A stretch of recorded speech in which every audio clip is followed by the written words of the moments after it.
আসসালামু আলাইকুম সবাইকে স্বাগতম জানাচ্ছি আমাদের এনডিসি ফিজিক্স কুইজ সিরিজের আজকের ক্লাসে।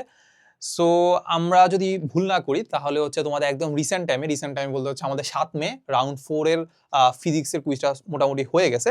ফিজিক্সের কুইজে আমাদের যেই চ্যাপ্টারটা ছিল সেটা হচ্ছে আমাদের অধ্যায় 8 পর্যায়বৃত্ত গতি। সো পর্যায়বৃত্ত গতির আমি যে কোশ্চেনটা দেখছি মোটামুটি দেখলাম যে ভালোই স্ট্যান্ডার্ড, ভালোই মানে একটু চিন্তা করা লাগে আর কি।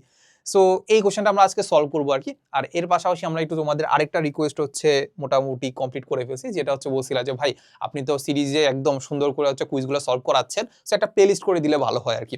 সো খুব সিম্পলি যেটা করবা সেটা হচ্ছে আমাদের এই হালকেনস্টাইন এইচএসসি যে ইউটিউব চ্যানেলটা আছে, ইউটিউব চ্যানেলে যাবা, দেখবে এখানে একদম প্লেলিস্ট সেকশনে যাবা। প্লেলিস্ট সেকশনে গেলে এই যে একটু ঘাটলেই মানে দ্বিতীয় রোতেই আমরা দেখতে পাবা, সেটা হচ্ছে আমাদের এনডিসি ফিজিক্স কুইজ সলভ। এটাতে যদি যাও দেখবা যে আমাদের আমরা এর আগে যে কুইজগুলো সলভ করাই দিছি ওইগুলা ক্লাসগুলো কিন্তু এখানে আছে, প্লাস হচ্ছে আগামীতে যত ধরনের কুইজে সলভ করাই দিব সবগুলো কিন্তু এখানে অ্যাড হইতে থাকবে আর কি, ঠিক আছে।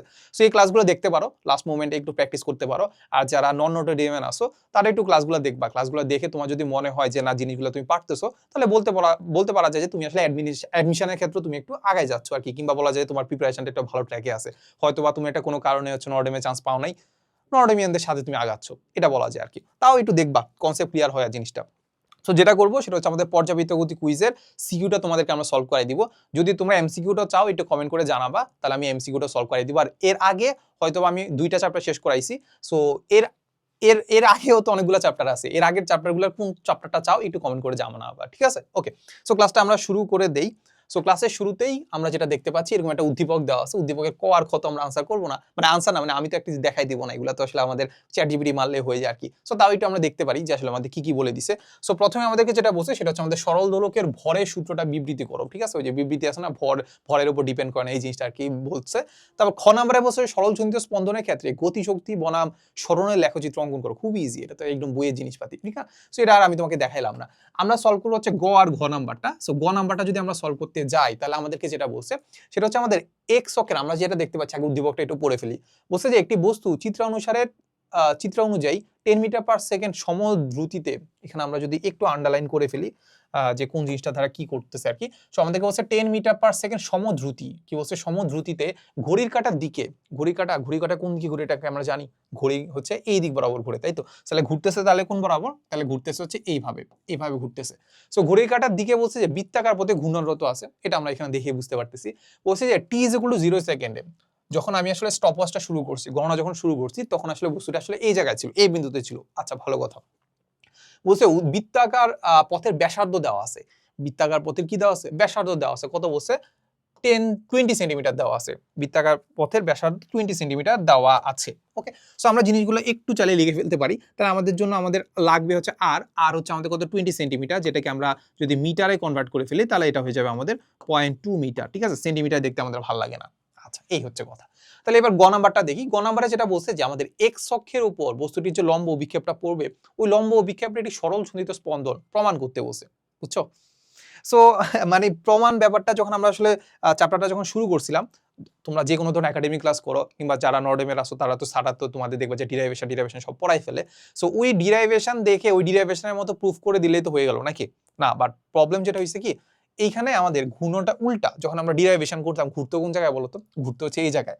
নর্মালি যেটা আমরা করি আর কি, কনভেনশনাল ওয়েতে আমরা যেটা করি, ঘুরতে হচ্ছে এইভাবে, ঘুরতে কি এইভাবে। বাট এখন যেটা দেখতে পাচ্ছি ঘুরতেছে কোন বরাবর? ঘুরতেছে এই বরাবর। তাহলে যখন ঘুরতেছে এই বরাবর, তাহলে জিনিসগুলো কিন্তু থেটা টেরা যা হাইবি যাবে চিন্তা করতাম না, এগুলো একটু উল্টা দিতে হবে। এর বাইরে তেমন কিছু না, ঠিক আছে? সো দেখো আমরা আসলে একটু জিনিসটাকে সলভ করার চেষ্টা করি আর কি। সো আমাদের কনভেনশনাল ওয়েতে সলভ করলে হবে, কিংবা নর্মালি আমাদের সূত্র মুখস্থ করে গেলে কি হবে? হবে না। এটার জন্য আমাদের কি করতে হবে? ডিরাইভেশনগুলো মানে ভালো করে দেখতে হবে যে কিভাবে ডিরাইভ করছিলাম আর কি। সো ওকে, সো চলো আমরা জিনিসটা একটু দেখার চেষ্টা করি। বস্তুটা কোন জায়গায় আছে? আমরা চিন্তা করলাম বস্তুটা প্রথমে এই জায়গায় আছে। যখন আমরা স্টপ ওয়াচটা চালু করছি তখন হচ্ছে এই জায়গায় আছে। আর নরমালি বস্তুটা ছিল সাপোজ এই জায়গায়। সাপোজ কোন জায়গায় ছিল? এই জায়গায়। বস্তুটা ছিল এই জায়গায়। আর যখন আমরা স্টপ ওয়াচ চালু করছি তখন বস্তুটা চলে গেছে আমাদের স্টপ ওয়াচ যখন চালু করছি তখন বস্তুটা ছিল আমাদের এ বিন্দুতে, ঠিক আছে? এর পরবর্তীতে সাপোজ আমরা দেখলাম যে টি সময় পরে সাপোজ বস্তুটা চলে গেল এই জায়গায়। কোথায় চলে গেছে? টি সময় পরে বস্তুটা চলে গেছে কোন জায়গায়? এই জায়গায় চলে গেছে। সো এবার যদি আমি একটা লাইন টানি, এরকম একটা যদি লাইন টানি, এইটার যদি আমি একটা ডট ডট আঁকি, কি করি? এক্স অক্ষ বরাবর তার একটা যদি লম্ব অভিক্ষেপ আঁকি, এক্স অক্ষ বরাবর তার যদি লম্ব অভিক্ষেপ আঁকি, এইটাকে বলবো সাপোজ আমি এক্স। ঠিক আছে, ডিরাইভেশন তো করতে হবে, এটাকে বলবো আমরা এক্স। এই হচ্ছে কথা। এখন এখন আমরা যদি দেখি যে এই এক্সটা কি আমরা চাইলে বের করতে পারি কিনা, এই এক্সটা কি আমরা চাইলে বের করতে পারি কিনা, দেখি আমরা পারি কিনা। সো খুব সিম্পলি আমরা যদি চিন্তা করি যে এইটা ছিল আমাদের 30 ডিগ্রি, এটা ছিল আমাদের 30 ডিগ্রি, আমরা চিন্তা করলাম যে টি সময় পরে সেটা এতটুকু অতিক্রম করছে, টি সময় পরে এটা এতটুকু অতিক্রম করছে, এটা আমরা আসলে ধরে নিছি। আচ্ছা, এখন তুমি আমাকে বলো তো এইটার তো একটা কি থাকবে বলো তো, একটা কৌণিক বেগ থাকবে, যেহেতু ঘুরতেছে এটা কৌণিক বেগ আছে। সো আমরা ধরলাম যে ওই কৌণিক বেগটা হচ্ছে কি ওমেগা, ওই কৌণিক বেগটা কি ওমেগা, এটা তো আমরা ধরতে পারি। এটা হচ্ছে কি বলতো, ওমেগা হচ্ছে আমাদের কি বলতো কৌণিক বেগ, ওমেগা লিখে ফেলো, ওমেগা হচ্ছে আমাদের কি বলতো কৌণিক বেগ। ওকে, সো টি সময় পরে কতটুকু দূরত্ব অতিক্রম করে বলতো, টি সময় পরে যে কৌণিক সরণ হবে, টি সময় পরে যে কৌণিক সরণ হবে, কৌণিক সরণ হবে, কৌণিক সরণ ইজ ইকুয়াল টু কত হবে বলতো, টি সময় পরে সেটা হয়ে যাবে আমাদের ওমেগা ইন্টু টি। এটা তো বুঝো, ওমেগা হচ্ছে কি পার সেকেন্ডে কত রেডিয়ান যাচ্ছে, আমি টি দ্বারা গুণ করলে পেয়ে যাচ্ছি কতটুকু আসলে তার কৌণিক সরণ হয়েছে। ঠিক আছে, সো তাই এবার আমরা যদি চিন্তা করি যে এই কোণটা, দেখো দেখো একটু চিন্তা করো, এই যে এই পুরা কোণটা যদি আমরা চিন্তা করি যে থেটা, এই পুরা কোণটাকে আমরা ধরলাম হচ্ছে থেটা, তাহলে থেটা ইজ ইকুয়াল টু আমরা কি লিখতে পারি বলো তো, থেটা ইজ ইকুয়াল টু আমরা যেটা লিখতে পারি, দেখো থেটা ইজ ইকুয়াল টু আমরা কি লিখতে পারি, থেটা ইজ ইকুয়াল টু আমরা যেটা লিখতে পারি সেটা হচ্ছে 30 ডিগ্রি, 30 ডিগ্রি, 30 ডিগ্রি প্লাস কতটুকু সে টি সময় দূরত্ব অতিক্রম করছে, টি সময় কতটুকু দূরত্ব অতিক্রম করছে বা কৌণিক সরণ ঘটছে সেটা হচ্ছে কি ওমেগা টি। তাহলে থেটা ইজ ইকুয়াল টু আমরা লিখতে পারি 30 ইনটু 30 প্লাস ওমেগা টি। এটা লিখতে পারি কিনা চাইলে, এটা তো লিখতে পারি। আচ্ছা, এই হচ্ছে কথা। এতটুকু বুঝে ফেললেই মোটামুটি আমাদের কাজ অর্ধেক শেষ, এতটুকু বুঝে ফেললেই মোটামুটি আমাদের কাজ অর্ধেক শেষ। খুব সিম্পল কথা, আমরা 30 ডিগ্রিতে ছিল, তো 30 ডিগ্রি প্লাস এই পার্টটুকু কত হচ্ছে টি সময় কতটুকু কৌণিক সরণ ঘটছে সেটা কি ওমেগা টি, তাহলে 30 প্লাস ওমেগা টি হচ্ছে আমাদের থেটা, ধরে নিলাম। আচ্ছা, এখন তুমি আমাকে বলতে পারবা এইটা যদি হয় থেটা, এই কোণটা কত হবে, এই কোণটা কত হবে, এই কোণটা কি থেটা হবে না? এই কোণটা দেখতে মনে হচ্ছে ছোট, কিন্তু আসলে এই কোণটাও থেটা। কেন বলো তো, কেন? এই জিনিসটাকে জাস্ট সিম্পলি এবার একটু চিন্তা করো, এই জিনিসটা সিম্পলি একটু চিন্তা করো। এইটা একটা, এটা একটা সরল রেখা, এইটা একটা সরল রেখা, দুইটা সমান্তরাল, এইটা তার ছেদক, এটা যদি তার ছেদক হয় তাহলে এই কোণটা আর এই কোণটা কি বলতো একান্তর কোণ না? এই কোণটা এই কোণটা কি একান্তর কোণ না? একান্তর কোণ কি সমান হয় না? তাহলে ব্যাপারটা বুঝো, এইটা আর এই যে এইটা আর এইটা কি বলতো সমান্তরাল, এটা তার ছেদক, তাহলে এই কোণটা আর এই কোণটা সমান কেন? কারণ একান্তর কোণ। তাহলে একান্তর কোণ যদি হয় তাহলে এই কোণটাকে আমরা কি বললাম, এই কোণটাকে আমরা কি বললাম থেটা, এই কোণটাকে আমরা কি বললাম থেটা। তাহলে এই কোণটাকে যদি থেটা হয় তাহলে এবার আমরা একটা ত্রিভুজ কল্পনা করব, সেটা হচ্ছে আমাদের এই ত্রিভুজটা কোনটা বলতো, আমরা যে ত্রিভুজটা কল্পনা করতেছি সেটা হচ্ছে আমাদের এই ত্রিভুজটা। ঠিক আছে, এই ত্রিভুজটা আমি জিনিসটাকে একদম ডিটেলসে বলতেছি কারণ অনেকেই আসো যারা নরডেমের না, সো জিনিসটাকে যাতে একদম ঠিকভাবে বুঝতে পারো এই জন্য আসলে আমি জিনিসটাকে একদম ডিটেলসে বলছি, যারা সবার জন্য আর কি। সো দেখো এই ত্রিভুজটাকে যদি আমরা এখানে নিয়ে আসি তাহলে আমরা যেটা দেখতে পাবো এই বাহুটাকে আমরা ধরলাম এক্স, যেটা এক্স অক্ষের অভিক্ষেপ। এই কোণটাকে বললাম আমরা কি বলতো, এই কোণটাকে বললাম আমরা থেটা। ঠিক আছে, এই উপরের অতিভুজটাকে আমরা কি বলতে পারি বলতো, অতিভুজটাকে আমরা কি ব্যাসার্ধ বলতে পারি কিনা বলতো। দেখো তো, এই যে এটা যদি হয় ব্যাসার্ধ, এটা যদি হয় ব্যাসার্ধ, এইটাও ব্যাসার্ধ, এইটাও কি ব্যাসার্ধ না? এটাও ব্যাসার্ধ না? তাহলে ব্যাসার্ধ আমাদের কত? ব্যাসার্ধকে সাপোজ আমরা বললাম এ, ব্যাসার্ধকে আমরা সাপোজ কি বললাম এ। তাহলে ব্যাসার্ধ যদি হয় এ, তাহলে দেখো তো এখান থেকে আমি কি করতে পারি, এখান থেকে আমি কি লিখতে পারি যে সাইন থেটা, লিখতে পারি কি সাগরে লবণ আছে, সাগরে কি লবণ আছে, লবণ মানে কি এই যে লম্ব, সেটা কি এক্স আছে মানে কি আছে মানে অতিভুজ, তাহলে এইটা, তাহলে এক্স ইজ ইকুয়াল টু আমরা কি পাচ্ছি বলতো, এক্স ইজ ইকুয়াল টু পাচ্ছি আমাদের এ সাইন থেটা। থেটার জায়গায় আমরা কি লিখতে পারি বলতো, থেটার জায়গায় আমরা লিখতে পারি 30 প্লাস ওমেগা টি। তাহলে আমরা এইভাবে নরমালি আমরা যে চিরপরিচিত যে রূপ আছে সেটা হচ্ছে ওমেগা টি প্লাস 30, 30 কে আমরা লিখতে পারি কি π/6, 30 কে আমরা কি লিখতে পারি π/6। এই হচ্ছে কথা, লিখে ফেলতে পারছি। তাহলে এখান থেকে আমরা পাইছি যে x is equal two a sin omega t plus 30 degree, তাই তো? আচ্ছা, তাহলে এবার বলো তো এই যে এক্সটা কি আমাদের এক্স অক্ষ লম্ব অভিক্ষেপ কিনা, এটা তো মানো, এটা তো আমরা জানি, ঠিক না? সো এ হচ্ছে আমাদের একটা মোটামুটি আসলে বলা যায় যে কি বলা যায় যে এই একটা ধরো হচ্ছে ব্যাসার্ধ, এই ব্যাসার্ধের এক্স অক্ষ বরাবর লম্ব অভিক্ষেপ হচ্ছে এইটা, এই যে লম্ব বরাবর যে অভিক্ষেপটা সেটা হচ্ছে আমাদের এক্সটা। তাহলে এক্সটা আমরা এখান থেকে বের করে ফেললাম, তাহলে এক্সটার কথাই তো বলছিল, তাহলে এক্সটা আমরা এখান থেকে বের করে ফেললাম। এবার এক্স নিয়ে আমরা কাজ করব, ঠিক আছে? এক্স হচ্ছে আমাদের ডিসটেন্স, এক্স হচ্ছে কি ডিসটেন্স। এইবার এটাকে আমরা একটা কাজ করব, সেটা হচ্ছে কোথায় নেওয়ার চেষ্টা করবো বলতো, এক্সিলারেশনে নেওয়ার চেষ্টা করবো। কেন এক্সিলারেশনে নেওয়ার চেষ্টা করবো বলতো, এই কারণ আমরা জানি যে সরল ছন্দিত স্পন্দন গতি হওয়ার একটা শর্ত ছিল, সেটা কি ছিল, সেটা হচ্ছে আমাদের ছিল a is proportional to minus x square. A is proportional to minus x square, অ্যাক্সিলারেশনে নেওয়ার চেষ্টা করবো। সো এটার জন্য এটাকে যদি অ্যাক্সিলারেশনে নিতে হয়, আমরা এক্স পেয়ে গেছি, এক্সকে যদি অ্যাক্সিলারেশনে নিতে হয় তাহলে আমাদের কি করতে হবে বলতো, দুইবার ডেরিভেশন করতে হবে, দুইবার কি ডেরিভেশন করতে হবে, ডিফারেন্সিয়েশন করতে হবে, তাহলে মোটামুটি আমরা পেয়ে যাচ্ছি। ঠিক আছে, সো এবার করো, করলে তো জিনিসগুলো পেয়ে যাচ্ছ। দেখি আমরা করার চেষ্টা করি। সো জিনিসগুলোকে আমি এক পাশে একটু নিয়ে আসি, একদম হিজিবিজি হয়ে গেছে।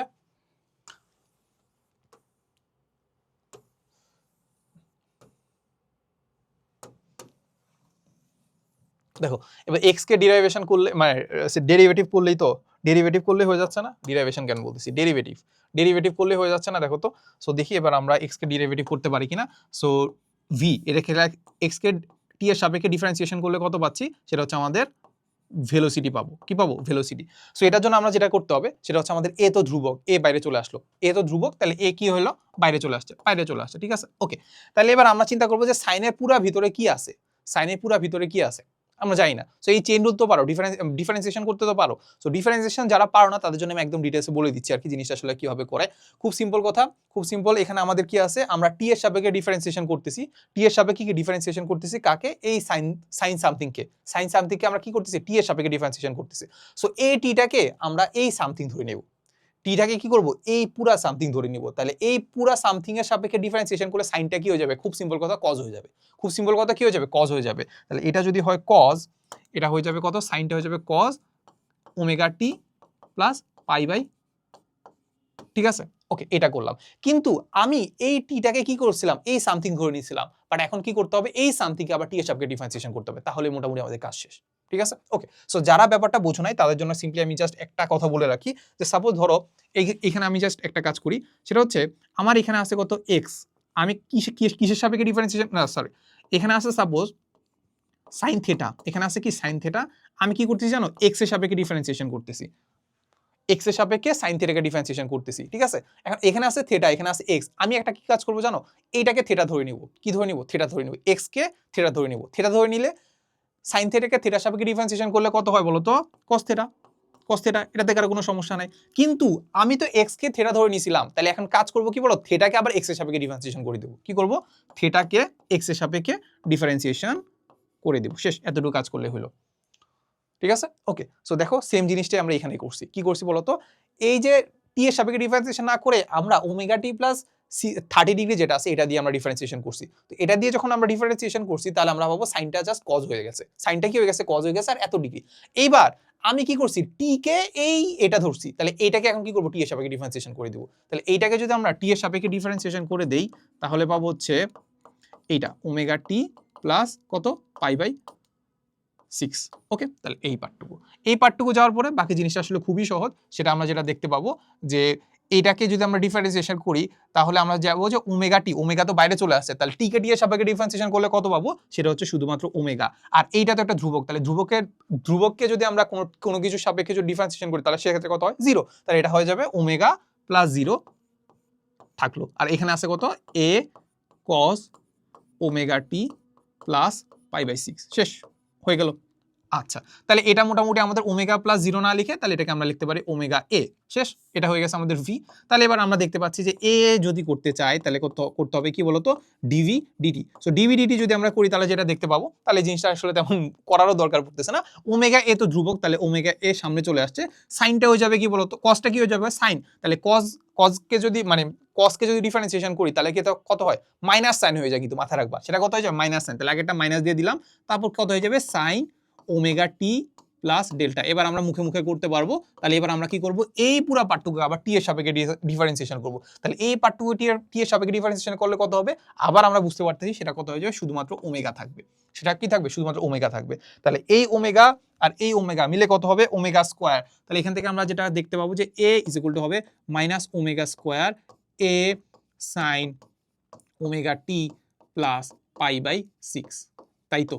আচ্ছা, তাহলে একটু আগে আমরা যেটা দেখছিলাম যে x ইজ ইকুয়াল টু দেখছিলাম a sin omega t plus pi by 6, তাহলে দেখো তো a sin omega t plus pi by 6 কে আমরা কি লিখতে পারি, এই পার্টটুকুকে চাইলে আমরা কি লিখতে পারি, এই পার্টটুকুকে চাইলে আমরা লিখতে পারি x লিখতে পারি, x যদি লিখতে পারি তাহলে আমরা এখান থেকে লিখতে পারি যে a ইজ ইকুয়াল টু আমরা মাইনাস ওমেগা স্কোয়ার x, শেষ। তাহলে এখান থেকে ওমেগা তো আমাদের কনস্ট্যান্ট, আমরা দেখতে পাচ্ছি সমধ্রুতিতে যাচ্ছে, তাহলে আমাদের ওমেগা ঘূর্ণনটাও তো কনস্ট্যান্টই থাকবে। তাহলে ঘূর্ণন যদি ঘূর্ণন বেগ যদি কনস্ট্যান্ট থাকে তাহলে এখান থেকে আমরা কি লিখতে পারি বলতো?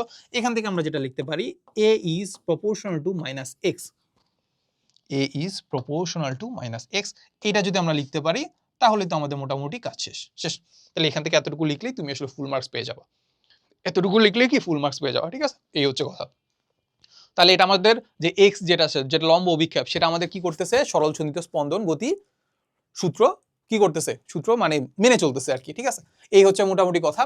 তাহলে এই জিনিসটার মধ্যে আসলে ডিফিকাল্টিস কোন জায়গায় ছিল? খুব সিম্পলি ডিফিকাল্টি ছিল এটা যে আমাদের ঘূর্ণনটা বিপরীত দিকে। ঘূর্ণনটা কি বিপরীত দিকে? নর্মালি আমরা এভাবে চিন্তা করতাম, এভাবে আমরা প্রতিপাদন করতাম, বাট এখন দেখতে পাচ্ছি ঘূর্ণন এই দিকে। সো ঘূর্ণন যখন এই দিকে, তখন আমাদের এই যে থিটার এটা হাবিজাবি চিন্তা করতেছি না, থিটা উল্টা চিন্তা করতে হচ্ছে। এই জন্য আমাদের একটু প্যারা হয় আর কি, এই জন্য কি আমাদের একটু প্যারা হচ্ছে। এই হচ্ছে কথা। তাহলে মোটামুটি জিনিসগুলো সহজ। আচ্ছা, এরপরে এবার আমরা যেটা করার চেষ্টা করব সেটা হচ্ছে আমরা ঘ নাম্বারটা করার চেষ্টা করবো, ঠিক আছে? ঘ নাম্বারটা খুব মজার, ঘ নাম্বারটাও কিন্তু খুব মজার, বাট জিনিসটা আসলে খুব সহজ, খুবই সহজ। আচ্ছা, সো আমাদেরকে যেটা জানতে চাইছে সেটা হচ্ছে আমাদের t = 5 সেকেন্ড সময়ে বস্তুটির অভিক্ষেপের গতিশক্তি, অভিক্ষেপের যে x যেটা আছে x অভিক্ষেপ, ওটার গতিশক্তি আর বিভব শক্তির অনুপাত নির্ণয় করা সম্ভব কিনা, বিভব শক্তির কি গতিশক্তি আর বিভব শক্তি নির্ণয় করা সম্ভব কিনা, অনুপাত বের করা সম্ভব কিনা, ঠিক আছে? সো এটা তুমি অনেক নিয়মে করতে পারো, বাট আমার কাছে সবচেয়ে ইজি যেটা মনে হয়েছে, আমি যদি সরণের সাপেক্ষে, সরণ মানে কি এক্স, সরণ কি এক্স, এক্স এর সাপেক্ষে আমরা গতিশক্তি বের করতে পারি, এক্স এর সাপেক্ষে আমরা বিভব শক্তি বের করতে পারি। আর ওইটার অনুপাতটা কেমন হবে আমরা চিন্তা করি তো। আমাদেরকে বলছে গতিশক্তি, গতিশক্তি কি কাইনেটিক এনার্জি, তাই তো? তাহলে ই কে ভাগ দেব কত ধারা? পটেনশিয়াল এনার্জি বা বিভব শক্তি। তাহলে এটা হিসেবে আমরা কি জানতাম না এইটা, যে half K a square minus x square, এটা কি আমি জানতাম, ঠিক আছে? আচ্ছা, পটেনশিয়াল এনার্জি ইকুয়াল টু আমরা জানতাম হাফ কে এক্স স্কয়ার, এটাও জানতাম। তাহলে এইটা যদি আমরা জেনে যাই তাহলে আমরা যেটা করতে পারি যে হাফ কে আর হাফ কে কাটা, তাহলে উপরে থাকলো a square minus x square, নিচে থাকলো এক্স স্কয়ার, এটাও তো আমরা বুঝি, এটা কি আমরা বুঝি না? এই তো বুঝি। তাহলে এখন আমাদের যেটা লাগবে দেখি তো আমাদের এখান থেকে কি কি লাগলো। এখান থেকে আমাদের যেটা লাগতেছে, উপরে থাকলো হচ্ছে আমাদের a square minus x square, নিচে থাকলো হচ্ছে এক্স স্কয়ার। তাহলে আমাদের a লাগতেছে আর x লাগতেছে, a লাগবে আর x লাগবে, তাই তো? দেখো a আমরা কিন্তু জানি, আমরা জানি হাইয়েস্ট কতটুকু হইতে পারে। a মানে কি? a মানে হচ্ছে আমাদের বিস্তার। এই x যেটা আছে, এই x টা হাইয়েস্ট কতটুকু হইতে পারে? চিন্তা করো তো, হাইয়েস্ট কতটুকু হইতে পারে? এই x টা হইতে পারে হাইয়েস্ট এই এতটুকু পর্যন্ত, এতটুকু। কতটুকু? এই এতটুকু, মানে ব্যাসার্ধের সমান, তাহলে আমাদের এইটা কিন্তু আমরা জানি, সেটা ব্যাসার্ধ, সেটা হচ্ছে আমাদের কত? 0.2, শেষ, 0.2 মিটার। আচ্ছা, এখন বের করতে হবে যে t = 5 সেকেন্ডে আমাদের x কত, t = 5 সেকেন্ডে আমাদের x কত। এখন x এর জন্য তো আসলে অত কিছু করার দরকার পড়তেছে না, x এর তো আমরা সমীকরণ পেয়েই গেছি, x এর সমীকরণ আমরা পেয়ে গেছি, এত কষ্ট করা লাগবে নাকি আমরা ধরে বের করব? বের করার দরকার পড়বে না। আমরা x এর সমীকরণ পাইছি, কিন্তু কি পাইছি দেখি তো, পাইছি যে x = a sin ωt + π/6। Okay, so আমরা দেখি আমাদের x = কি পাইলাম, x = পাইছি a sin ωt প্লাস কত পাইছি? π/6, শেষ, এতটুকু কাজ শেষ। এখন এখানের মধ্যে আমরা কি কি জিনিস জানি? a জানি, a মানে হচ্ছে বিস্তার, সেটা দেখতে পাচ্ছি ব্যাসার্ধের সমান 0.2 ইনটু sin ওমেগা, এই ওমেগাটার মানে আমি জানি না, দেখো ওমেগার জন্য আমরা কি জানি? ওমেগার জন্য আমরা যে জিনিসটা আমাদেরকে দেওয়া আছে সেটা হচ্ছে আমাদের তার সমদ্রুতি দেওয়া আছে 10 সেন্টিমিটার। 10 সেন্টিমিটার কি দেওয়া আছে? সমদ্রুতি মানে কি? v দেওয়া আছে।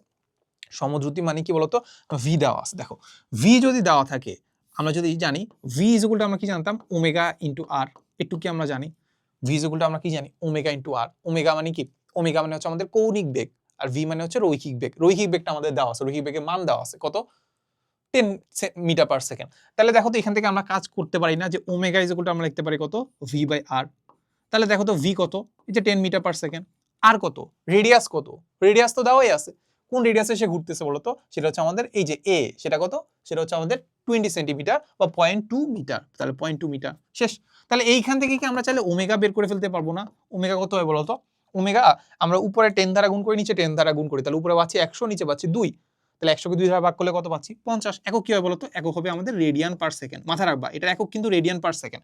তাহলে আমরা ওমেগা যেটা পাচ্ছি, ওমেগা পাচ্ছি আমাদের 50 রেডিয়ান পার সেকেন্ড। কত পাচ্ছি? 50 রেডিয়ান পার সেকেন্ড। তাহলে এই 50 রেডিয়ান পার সেকেন্ড আমরা এখানে বসাই দিই। তাহলে 50 রেডিয়ান পার সেকেন্ড যদি আমরা এখানে বসাই দিতে পারি, তাহলে 50 ইনটু টাইম কত হবে? আমাদেরকে বলে দিছে 5 সেকেন্ড পরে। তাহলে 5 ভাগ প্লাস কত হচ্ছে? π/6, শেষ। এতটুকু কাজ করলেই আমরা x এর মানটা পেয়ে যাব, যে x কতটুকু 5 সেকেন্ড পরে তার আসলে সরণ কতটুকু। ঠিক আছে? সো এখন এই কাজটা একটু করো, এই কাজটা করলেই হয়ে যাচ্ছে। এখন তুমি একটা জিনিস চিন্তা করো, এখানে আছে আমাদের 50 রেডিয়ান পার সেকেন্ড, ওটার সাথে যদি আমরা সেকেন্ড গুণ করে দেব, টাইম গুণ করে দেই, তাহলে কি পাবো? রেডিয়ানে। তাহলে আমাদের এই যে ভিতরের মানগুলো আছে এগুলো কিন্তু রেডিয়ানে আছে ভাই, এটা কিন্তু কিসে নাই? এই যে আমাদের 5 আর 50 গুণ করলে যেটা 2500 না 250 যে হচ্ছে, এই 250 কিন্তু রেডিয়ান আছে। কিসে আছে? রেডিয়ান আছে, ডিগ্রিতে না। কিন্তু এক কাজ করতে পারো, ডিগ্রিতে কনভার্ট করে নিতে পারো। আর একটা কাজ করতে পারো যে তোমার আসলে ক্যালকুলেটরের এই যে শিফট মেনুতে ক্লিক করলে যে অ্যাঙ্গেল ইউনিট আছে না, এখানে 2 ক্লিক করলে অ্যাঙ্গেল ইউনিটে ডিগ্রি আছে, রেডিয়ান আছে, তুমি রেডিয়ানে নিয়ে ফেলো। 2 তে ক্লিক করলে রেডিয়ানে চলে গেছে। তাহলে এইবার জিনিসটা আসলে তোমার জন্য সহজ হবে। তাহলে আমরা দেখবো 0.2 ইনটু সাইন 50 ইনটু 5, তাহলে রেডিয়ান মোডে তো আছে, তাহলে তো প্যারা নাই। প্লাস এইখানে আবার π/6, এটাকে আবার আসলে ডিগ্রিতে কনভার্ট করে ফেলো না। পাই মানে তো পাই, রেডিয়ানে কি পাই মানে পাই। ওকে, তাহলে পাই পাই কিভাবে লিখবা? সেটা হচ্ছে আমাদের শিফট দিবা, তারপর এই যে একদম এইখানে ক্লিক করলে এই যে পাই চলে আসছে। এটাকে আবার 180 তে কনভার্ট করলে আবার ডিগ্রিতে কিন্তু কনভার্ট হয়েছে, কিন্তু আমরা কাজ করতেছি কিসে? রেডিয়ানে। তাহলে রেডিয়ানে রাখবো, পাই দিয়ে রাখবো। তাহলে ভাগ দিব কত ধারা? 6 ধারা, ইনটু কত সামথিং, পাইলাম কত? পাইলাম কিছু একটা বিদঘুটে জিনিস, -0.144 একক কি হবে? একক তো মিটারই হবে। একক তো কি হবে? মিটারই হবে। যেগুলো আমি সব এটা যেহেতু আমি মিটারে বসাই, তাহলে এটা এককটা মিটারেই হবে। এখন তোমার এইটাতে একটু সমস্যা লাগতে পারে যে ভাই এক্স গুলো মাইনাসে কেন বের হইলো? সো যারা বুঝছো, যারা থিওরি বুঝছো তারা তো জানোই মাইনাসটা কেন বের হইছে। কারণ দেখো আমি যে এক্স এর যে মান বের করতেছি না, এইখানে তো আমি 0 ধরে নিছি। এখানে কত ধরে নিছি? 0। এইখানে আমি মান বের করতেছি। এখন যখন এইখানে, তখন এটা লম্ব বিক্ষেপ এইখানে, তাহলে এক্স হচ্ছে এতটুকু। এটা যখন আবার এইখানে চলে আসছে, তখন লম্ব বিক্ষেপ কোনটা? এইটা এতটুকু। আবার এক্সটা যখন এইখানে আসছে, তখন লম্ব বিক্ষেপ আবার এতটুকু। ঠিক আছে? আবার এক্স এটা যখন বস্তুটা যখন এখানে আসছে, তাহলে লম্ব বিক্ষেপ কোনটা? লম্ব বিক্ষেপ হচ্ছে এতটুকু, এই যে এতটুকু, সেটাও পজিটিভ। কিন্তু যখন এইটা এই ডিগ্রিটা বাড়তে বাড়তে এতটুকু এখানে চলে আসছে, সাপোজ এইখানে চলে আসছে বস্তুটা, বুঝছো? এই ডিগ্রিটা বাড়তে বাড়তে সাপোজ এই জায়গায় চলে আসছে বস্তুটা, যখন এই জায়গায়, তখন চিন্তা করো তো তার এক্স এর লম্ব বিক্ষেপ কোনটা? সেটা হচ্ছে এই পার্টটুকু, এই যে এই পার্টটুকু। সেটা এক্স এর এই পাশে না, এক্স এর এই পাশে না। এক্স এর যেহেতু এই পাশে, তখন এটাকে আমরা দেখতে পাবো যে এটা নেগেটিভ। ওটা দেখতে পাবো কি নেগেটিভ, এতটুকু, আর তেমন কিছু না। অত কিছু চিন্তা করার দরকার নেই, আমরা মান বসাই দিব। আমরা কি করে দেবো? মান বসাই দিব, শেষ। সো দেখো এবার একটু মানগুলো বসাই দাও, মানগুলো বসাই দাও। এক্স এর মান বসাই দাও কত? -0.144 -0.144। দেখো কি বের হয়, কারণ আমাদের তো আলটিমেটলি স্কোয়ার হয়ে তো সব মাইনাসটা কাটেই যাচ্ছে, তো খুব একটা প্যারা নেওয়ার কিছু নাই। তাহলে আমরা যেটা দেখতে পাবো সেটা হচ্ছে আমাদের ই কাইনেটিক ভাগ হচ্ছে ই পটেনশিয়াল ইজ ইকুয়াল টু কি পাবো জানো? দেখো উপরে দেখি তো, উপরে হচ্ছে আমাদের 0.2 স্কোয়ার মাইনাস 0.144 স্কোয়ার ভাগ 0.14, তাহলে আমরা পাচ্ছি এরকম কিছু একটা। সেটা হচ্ছে আমাদের 9 না তো সরি 0.929। এটার একক কি হবে? একক তো কিছু হবে না, জুল ভাগ জুল, কত একক কি হবে? একক তো কিছুই হবে না, ঠিক না? এই হচ্ছে কথা। সো এই গেল আমাদের ম্যাথ, এই গেল কি আমাদের ম্যাথ। তাহলে গতিশক্তি আর হচ্ছে পটেনশিয়াল যে অনুপাতটা, সেটা পাচ্ছে 0.929, ঠিক আছে? এই কথা। তাহলে আমরা দেখতে পেলাম যে এখানে আমাদের কিন্তু ভালোই কনসেপ্ট কিন্তু কাজে লাগছে। কোন সূত্রে অ্যাপ্লাই করব, কোন সূত্রে অ্যাপ্লাই করব না, সেটারও একটা ব্যাপার আছে। আর তোমরা চাইলে একটা কাজ করতে পারতা, এই যে আমাদের যে গতিশক্তির ক্ষেত্রে আমাদের টাইমের মাধ্যমে যে আমরা বের করি না গতিশক্তি, টাইমের মাধ্যমে যে আমরা গতিশক্তি বের করি না, সেটাও কিন্তু চাইলে অ্যাপ্লাই করতে পারতা, বুঝছো? এই যে এখানে অ্যাপ্লাই করে ম্যাথটা করতে পারতা। সো এটা একটা কাজ করো, ওইভাবে করার চেষ্টা করো একভাবে, ঠিক আছে? এই হচ্ছে মোটামুটি কথা। এখানে যখন আমরা হাফকে কাটা গেছে, এখানে আমরা এ আর এক্স দিয়ে করার চেষ্টা করছি, তোমরা হচ্ছে টাইম দিয়ে করতে পারো, টাইম দিয়ে করে দূরত্বটা বের করে সেভাবে চাইলে করতে পারো আর কি, ঠিক আছে? এইগুলো মোটামুটি কথা। আমরা দুইটাই সলভ করে ফেলছি, আর সামনে যদি কোনো কুইজ থাকে সেগুলো আমরা ইনশাল্লাহ সলভ নিয়ে হাজির হবো আর কি। সো এতটুকুই কথা। এর বাইরে তোমরা আসলে কি চাও? আমরা জানি যে মানে ধরো আমি এটা এখন কথাগুলো আসলে নটোডেমিয়ানদের জন্য বলতেছি আর কি, যারা নটোডেমিয়ান না আর কি। তোমরা দেখা যায় যে অনেক আজাইরা জিনিস নিয়ে আসলে পড়ে থাকো, যেমন হচ্ছে নটোডেমিয়ান কুইজ কিন্তু তোমাদের আসলে দেখার কথা না, তাও কিন্তু আজাইরা দেখতেছো। কারা কারা দেখতেছো একটু কমেন্ট করো তো। সো মানে আজাইরা দেখতেছো না হুদাই।